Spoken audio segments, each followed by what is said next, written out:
¿Cómo están? Bienvenidos a este espacio en el que intentamos por un ratito nada más corrernos del último minuto, de la última información y nos tomamos 30 minutos para dialogar en Chacra TV. Lo hacemos con las personalidades que consideramos que son referentes en cada una de las materias que estamos abordando y que tienen que ver directamente con su vida. Esté usted en los grandes centros urbanos o trabajando como productor agropecuario en el medio del campo. Es un gusto para nosotros hoy presentar a quien nos acompaña, el contador Santiago Sáenz Valiente. ¿Cómo le va? Karina, qué gusto, ¿eh? ¿Cómo estás? Pero muy bien, muchísimas gracias. ¿Ya te tomaste todo el café? Yo todavía ni empecé. Ya casi todo. Tengo un montón de preguntas para hacerle y voy a pedirle que me las explique de una manera sencilla para que pueda entenderlo yo, que sé muy poco de cuestiones contables y muchos que nos están siguiendo. Ya arrancamos complicados. Si hay que explicar esto sencillo, ya arrancamos complicados. Vamos a tratar de hacer lo posible. La primera, no podemos descartar el tema lluvias, inundaciones y naturalmente hablamos de emergencia agropecuaria. ¿Cómo se va a resolver este tema? Porque tengo otra pregunta después vinculada con la cuestión climática. Mira, la verdad que es triste, sí, sin duda. Esto está claro que la producción agropecuaria es a cielo abierto, aunque hay alguna gente que en su momento no lo quiso comprender. El tema de la emergencia, la verdad que tiene una ley que entiendo que se va a modificar y esperemos se modifique. Tiene grandes inequidades porque se pretende estar dentro de lo que es el desastre agropecuario, que es el real beneficio fiscal, por así decirlo, porque ya uno está alicaído totalmente y con los brazos bajos en esas condiciones, campos inundados que tienen un 80% de pérdida de capacidad de producción respecto del periodo anterior. Efectivamente, esos porcentuales rígidos no son nada razonables. O sea, el que está en el 75%, 78%, no tiene el beneficio. El que está en el 81%, sí. Realmente no es lógico. Y la emergencia, que es lo que hace es diferir impuestos, con tasas que tienen un descuento, pero tampoco gran cosa, es por encima del 50% de la pérdida de capacidad de producción. Esta ley se modificó no hace tantos años y se perdió la oportunidad allí en su momento de realmente considerar otros parámetros, porque el problema no es solo el momento de la emergencia, sino el post-emergencia, ¿no? Y acá hay que resolver cuestiones, obviamente, de infraestructura, ¿no? Sí. Un proyecto de ley que, como usted dice, efectivamente fue modificado en el Congreso de la Nación en la gestión anterior y en el cual se introdujeron cambios, pero no en consonancia con lo que, en ese caso, los representantes del campo puntualizaban como necesidad. Tradúzcamelo al castellano básico. Hoy, ¿cómo llego yo, independientemente de los porcentajes que usted daba, a una emergencia o un desastre agropecuario y con qué me encuentro, qué beneficio recibo? Bueno, a ver, en primer lugar es necesario que la provincia declare la emergencia. Digamos, la nación declara que esa provincia está en emergencia. Luego mi establecimiento debe estar en emergencia o desastre según el caso, y lo tengo que demostrar haciendo la solicitud específica con una nota que cumpla normas de la Resolución General de AFIP, a los fines de solicitar el certificado de emergencia para el establecimiento, porque puede haber dentro de la misma zona otros que no están afectados. Una vez que obtengo eso, tengo los beneficios, entre comillas, que son cosas indispensables, como, por ejemplo, tener una suspensión del pago del impuesto inmobiliario, o a nivel provincial dejar de pagar el impuesto a los ingresos brutos. El tema nacional pasa, insisto, lo que es emergencia, diferimiento, lo que es desastre, ya estamos en una cuestión de que nos permiten no pagar, por ejemplo, el impuesto a la ganancia. ¿De qué ganancia hablamos? O sea, no hay ganancias. Y esto yo, Karina, a veces lo ato un poco con los derechos de exportación en forma directa, porque los derechos de exportación, que recordamos un poco todas las críticas que hemos hecho respecto de que es un impuesto a los ingresos, que no contempla los costos, que es absolutamente inequitativo, que en realidad lo que hace es distorsionar absolutamente la renta al productor. Fíjate que justamente eso se ve muy bien en el tema de las emergencias, porque cuando hay una pequeña producción, un pequeño rinde, que sobre ese pequeño rinde me apliquen el total del impuesto a los derechos de exportación, las mal llamadas retenciones, como digo yo, efectivamente es una distorsión horrible, porque ese contribuyente tiene muchísimos gastos y apenas tiene algunos pocos ingresos con un pequeño rinde, le cobran el 30% ahora en la soja.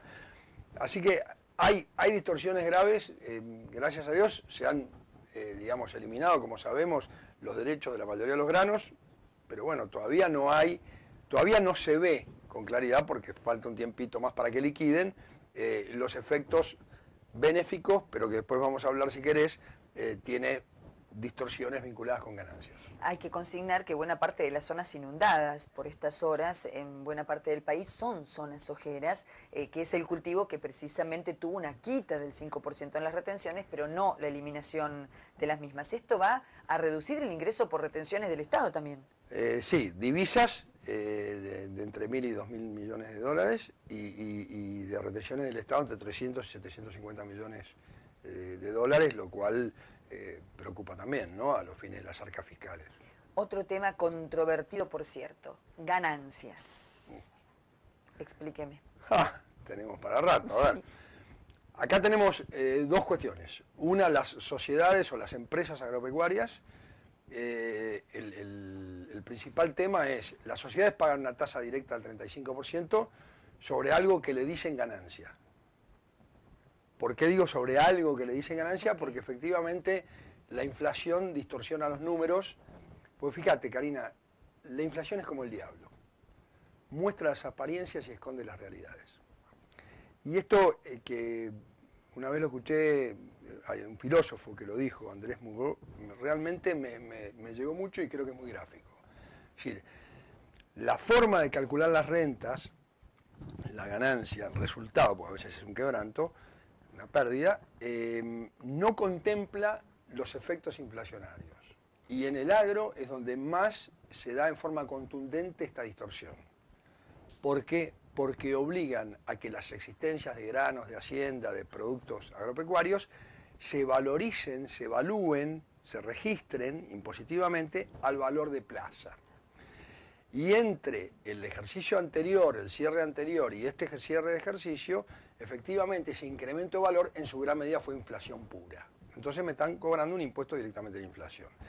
Esto hay que resolverlo. El gobierno tiene miedo y preocupación de reconocer esto en forma directa, según tengo entendido, me lo han comentado, por el efecto que puede producir esto en una disminución en la recaudación. Estamos de acuerdo. Ahora, la solución para mí no es blanca o negro, porque se puede hacer, como alguna vez ya hubo, una forma de registrar este ajuste, llamémoslo, en varios periodos. Por ejemplo, los 5 periodos venideros. Bueno, entonces el efecto no sería tan directo en la recaudación y habría una cierta contemplación para el productor.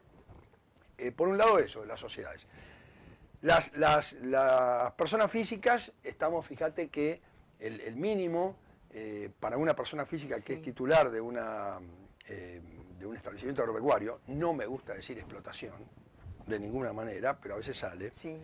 Pero un establecimiento agropecuario, una persona física, hoy tiene un mínimo no imponible, genéricamente llamado, de 7.000 pesos. Claro. Soltero. Por encima de 7.000 pesos, ¿qué comienza a pagar? Comienza a pagar la tabla, en función de la tabla, que va del 9 al 35%. Si ese productor gana, entre comillas, porque la ganancia ya vimos que no es real también, porque estamos hablando de una empresa, si ese productor gana más de 10.000 pesos por mes por encima de ese límite, o sea, 17.000 por mes, comienza a pagar la tasa máxima del impuesto, con lo cual, digamos, no existe progresividad alguna, que es una de las condiciones que tiene que tener este tributo. Esto es uno de los problemas. O sea, acá lo que está pasando es una necesidad urgente de resolver estas cuestiones, teniendo cuidado con la posible pérdida de recaudación, pero siendo consciente también que en forma indirecta los contribuyentes que tienen una menor carga fiscal van a salir a consumir más, Karina. Y por lo tanto, hay otras, la empresa que gana va a tener que pagar más impuestos, se va a recaudar más a través del IVA. Es una de las cuestiones para mí indispensables de resolver. A lo largo de los años mucho se ha hablado acerca de la necesidad de reformular la base impositiva de la República Argentina, porque los productores señalan en muchas ocasiones que hay superposiciones de tasas, impuestos comunales, municipales, provinciales, nacionales. ¿Se sigue dando esto como hace años? ¿Se ha modificado? ¿Es necesario modificar la plantilla impositiva nacional? Karina, sin ninguna duda, a ver, la estructura tributaria hay que revisarla toda. De hecho, el Consejo Nacional de Ciencias Económicas ha hecho varias propuestas de reforma fiscal, la Asociación Argentina de Estudios Fiscales, de la cual también formo parte, ha hecho sus aportes. Creo que hay que buscar una estructura tributaria de manera que se incentive el crecimiento y el desarrollo. Y esto tiene que ver con la excelente charla que vimos y hace pocos días de la sustentabilidad, la innovación y la tecnología. Es decir, para llegar a eso y para lograr eso también tiene que haber beneficios o, digamos, contemplaciones o deducciones específicas vinculadas con las maquinarias agrícolas, con los fertilizantes, todo lo que sabemos que hace APRESIT y todas las entidades. Bueno, ahora tenemos un nuevo presidente, ¿no? Pedro Viñó, Sí. gran tipo, y bueno, sigue Pilu al lado, así que estamos todos muy contentos.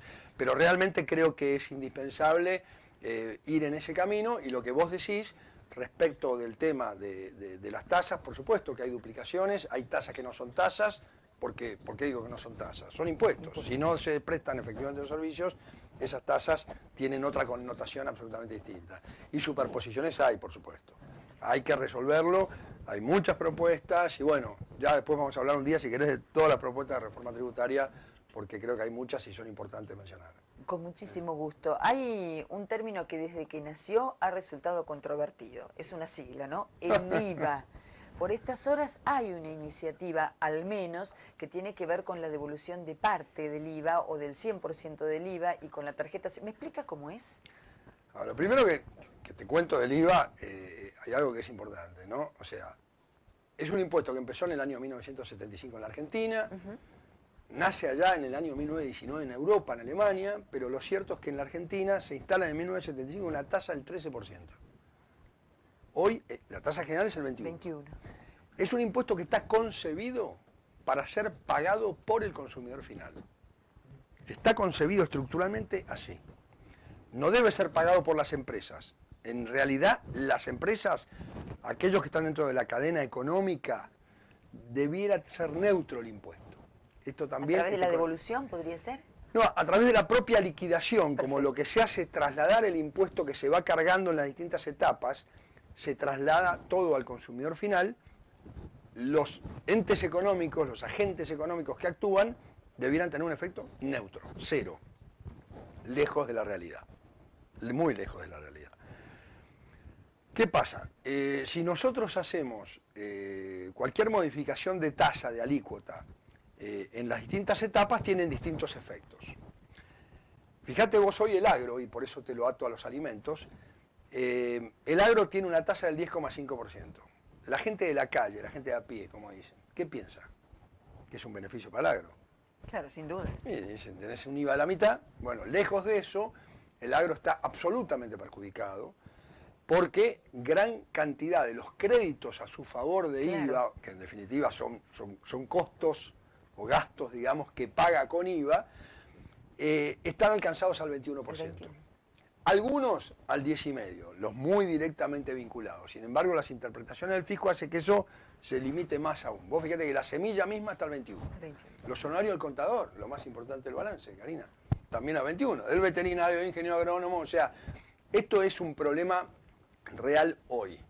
Si a esto le agregamos algún intento de reducir la alícuota, más aún, o a otros bienes, como se ha hablado, los pollos y los cerdos, el productor agropecuario está en mayores problemas y el daño es enorme. Se acumulan saldos a favor que quedan a valor nominal, que esto quiere decir no se actualizan, y realmente es Y muy que grave. además hay que puntualizarlo en términos prácticos, luego esa devolución quede aunque no se actualice, no se hace generalmente en tiempo y forma. En el caso de la maquinaria agrícola ha habido demoras que superó los 2 años. Sí, por supuesto, pero además, el saldo que yo me estoy refiriendo no está previsto devolución. Ah, no está previsto. O sea, el saldo sí por un trámite especial, el de los bienes Entiendo. de uso. Perfecto. Pero el de los este alimentos, tramo perfecto.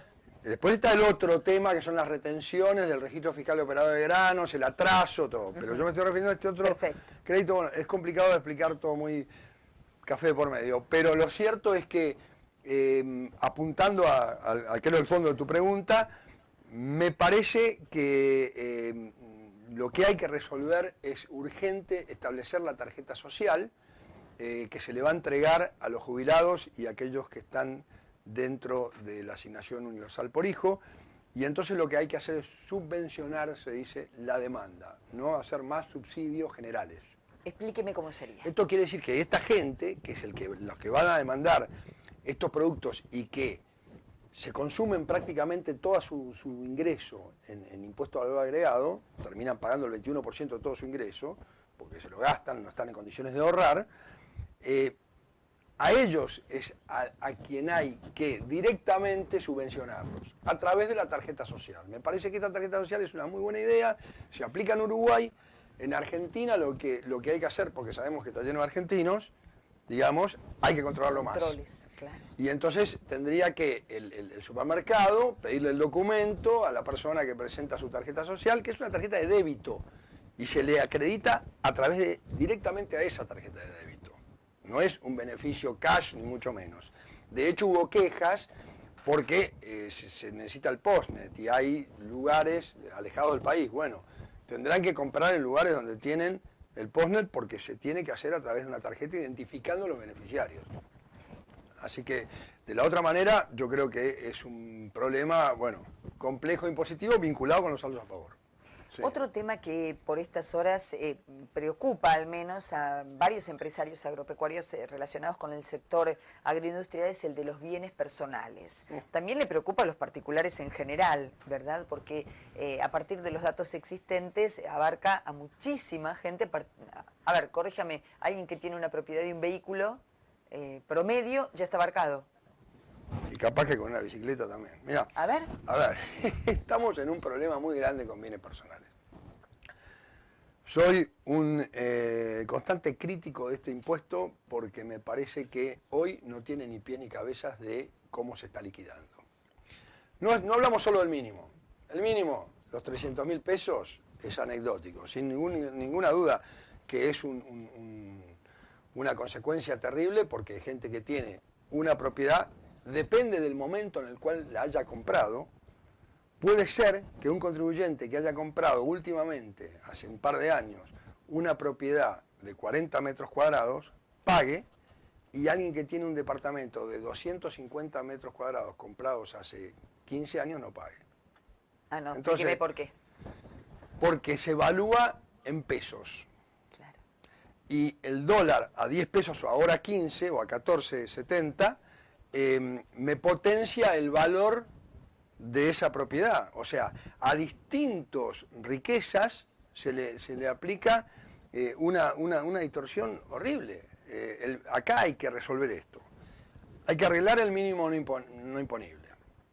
Bueno, primero diría, hay que derogar el impuesto. Pero bueno, vamos a tratar de no ser tan drásticos.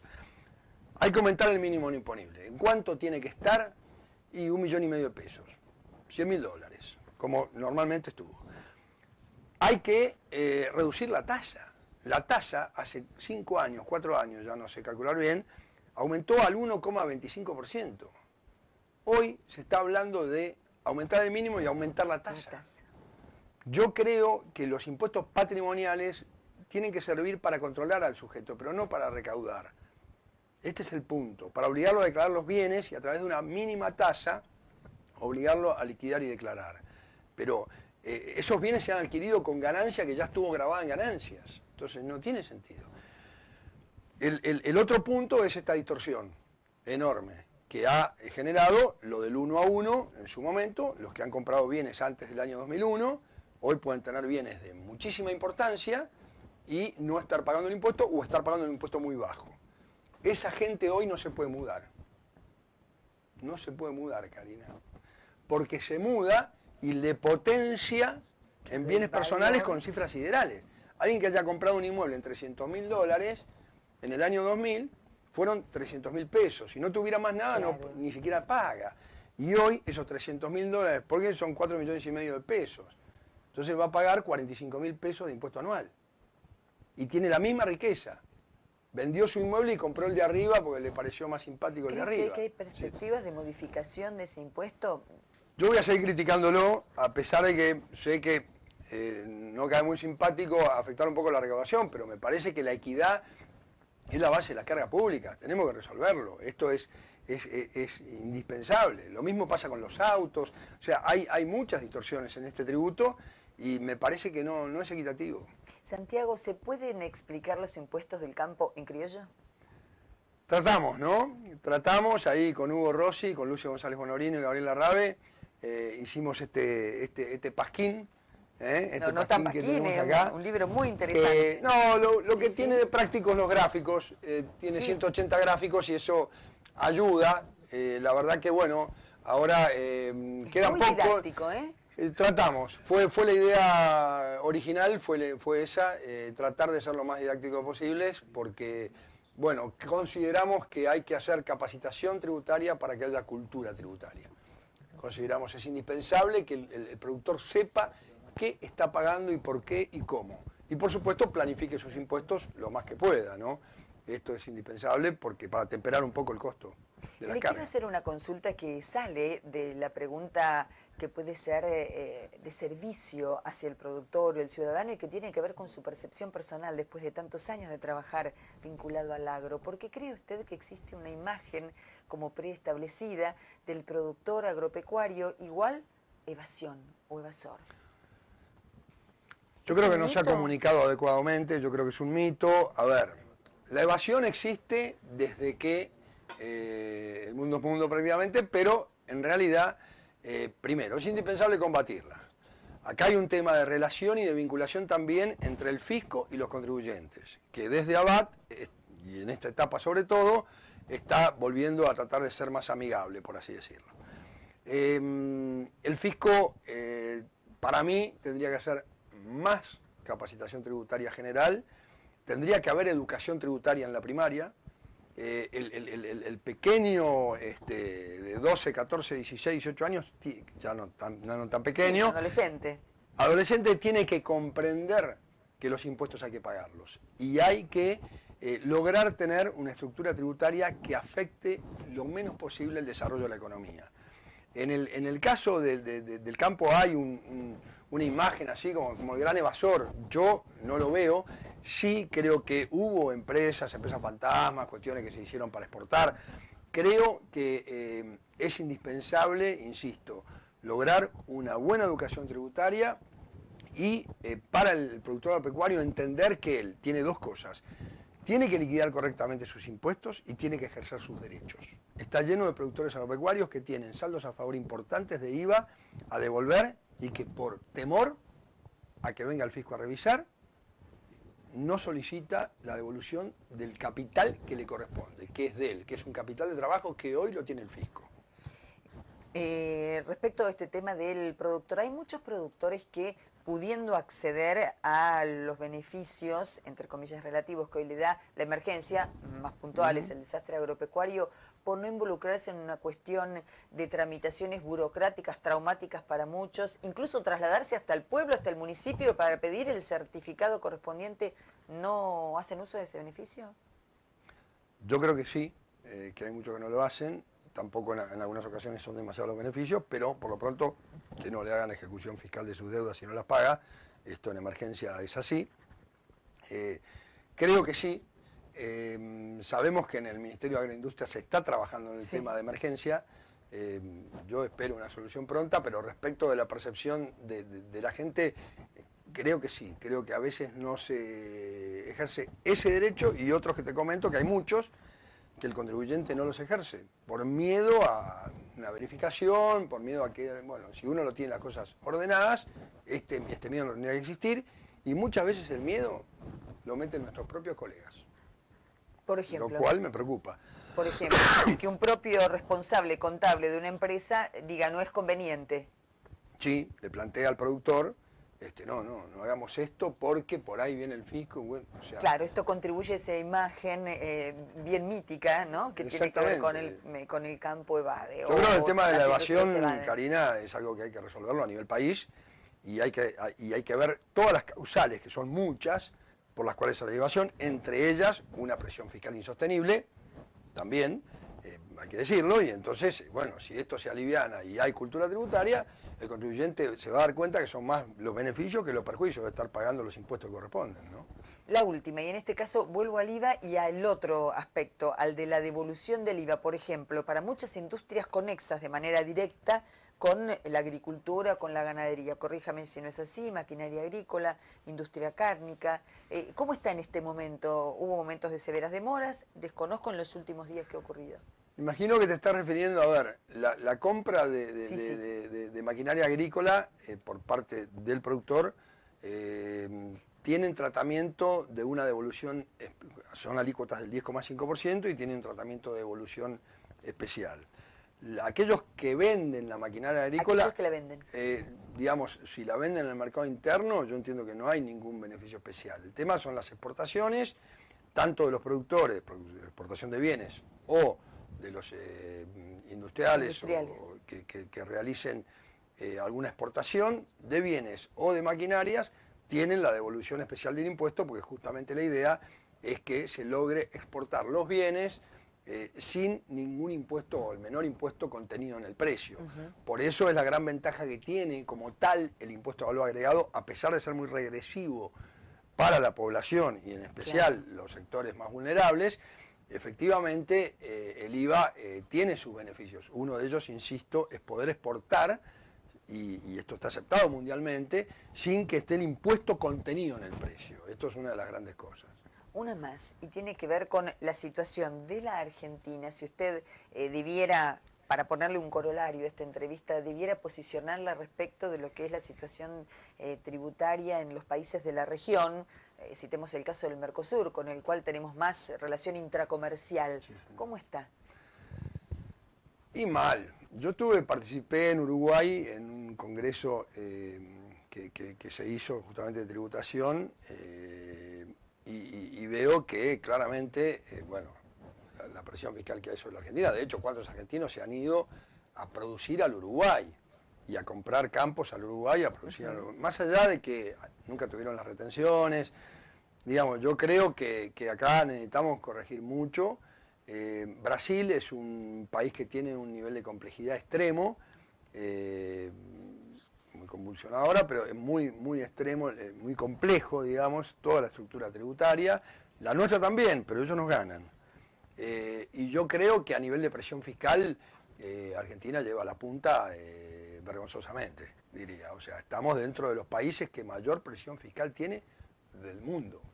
Del mundo. Incluso si nos comparamos con países europeos nórdicos, estamos muy parecidos. Depende de la actividad, pero en el caso concreto de la producción agropecuaria, yo considero que sí, a pesar de que vos sabés que ya bajaron el porcentual del 93% que habían analizado allí en Córdoba en la Fundación al 82%. Pero bueno, sigue siendo un porcentaje sobre la renta espantoso. Es muy ¿no? importante. Santiago Sáenz Valiente, ha sido un verdadero gusto conversar con usted. Ha demostrado una vez más que es posible explicar los impuestos del campo en criollo. Vamos a ver. Le agradecemos enormemente el tiempo que nos ha brindado y la claridad de los conceptos tan necesarios en temas que para usted son sencillos y para muchos de nosotros son hasta escabrosos en oportunidades. El desconocimiento es el peor enemigo a la hora de hacer cualquier gestión. Mafalda decía, según leí recién, por Facebook, que decía, hay que leer, porque si no tenés que creer todo lo que te dicen. Así que hay que leer. Pero eso de que cada vez está más complejo. Esto de sencillo tiene poco. Muchísimas gracias por su tiempo. Gracias a vos, Karina. Un gusto, un placer. Igualmente. Conversamos hoy con el contador Santiago Sáenz Valiente en este espacio en el que, Café Mediante, intentamos analizar con quiénes son los principales referentes en cada uno de los temas, aquellos aspectos de la vida cotidiana que tienen que ver con nosotros, que estamos en las grandes ciudades y con quienes viven en el campo. Muchas gracias.